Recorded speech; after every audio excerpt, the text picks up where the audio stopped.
ये सब दवाई इनकरा टाइम से खियावत रहिया, एक को नागा ना होखे के चाहिए। और कोशिश करिया कि इनकरा अकेले मत छोड़िया, ठीक बा? परी,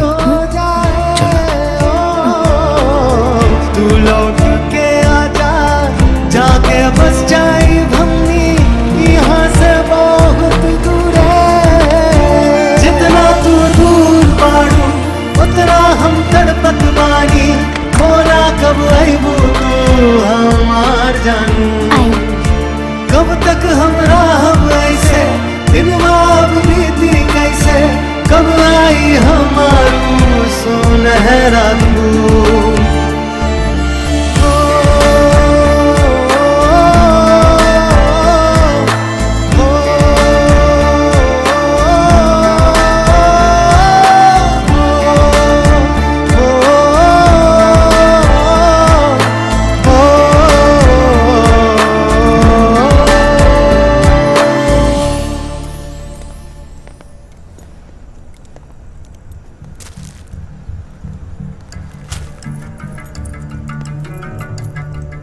सर, ये देखिए।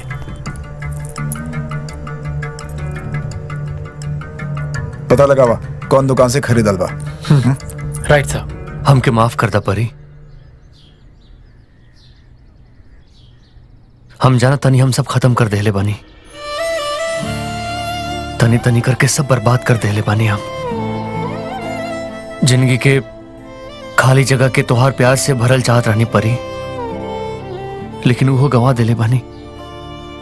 हमरा प्यार करे वाला केहू ना रहे परी। ओकरा बाद तू आइलू, प्यार देलू, मगर तोहरा कहाँ दे पौनी हम? पीछे छोड़ल अतीत के पन्ना के हम कैसे पलट सकेला बोला?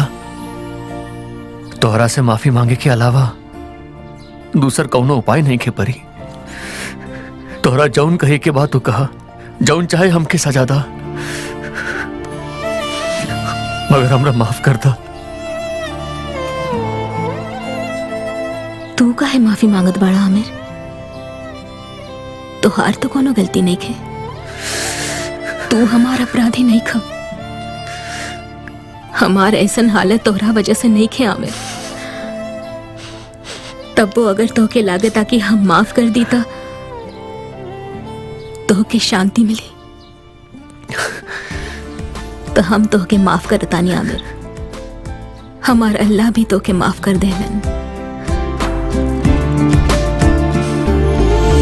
रहा ना जुदा तू, रहा ना खफा तू, आजा तू हमरा लगे ओ। देखिए तब ये चैन राउर दुकान से खरीदल बा?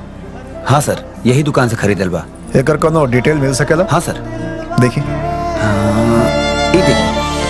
रहा ना जुदा तू, रहा ना खफा तू, आजा तू हमरा लगे ओ। वादा वा तोहरा से भर दे हम सब जखम, तोहार हम दिलवा के। जितना तू दूर बाड़ू उतना हम तड़पत बानी, मोला कब आईबू तू हमार जानू। कब तक हम रहब ऐसे, दिन बाब बीती कैसे, कब आई हमारू सुनहरा तू।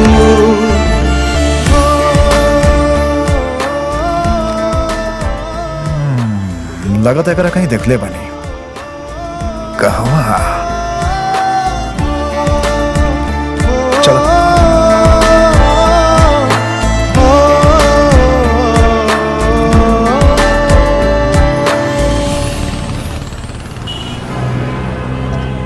आबिर नवाज,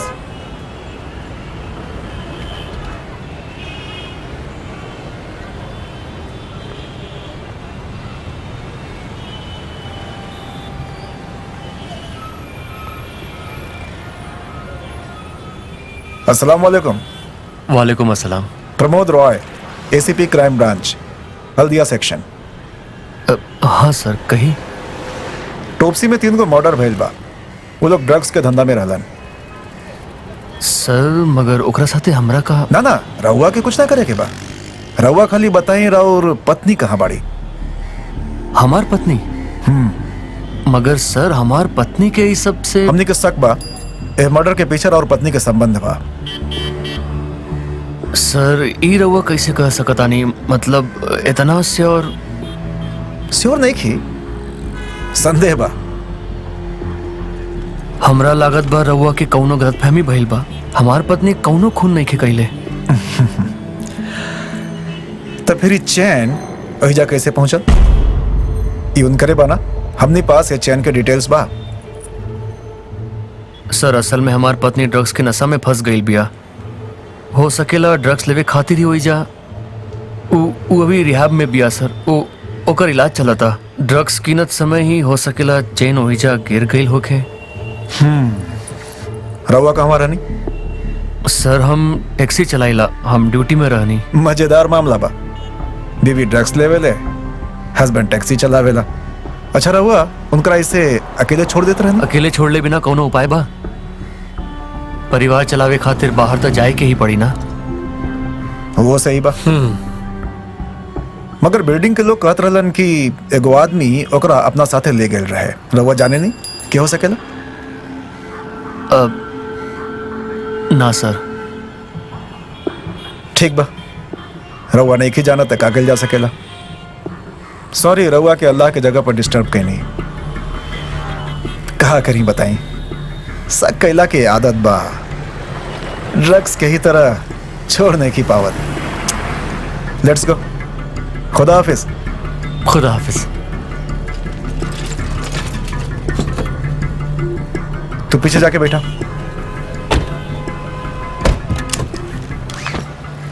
सर रउआ तो इन्वेस्टिगेशन कईबे ना कैली। इन्वेस्टिगेट करब ना ओकर बीवी के। सर ऐसन काहे? हुए तो आई विटनेस बिया।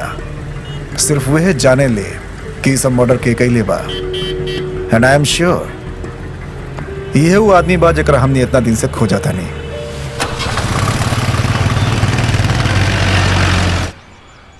इतना गोली चलल, इतना में तो मरल आदमी भी जिंदा हो जात और तोहरा कुछ हो याद नहीं खियावत। सर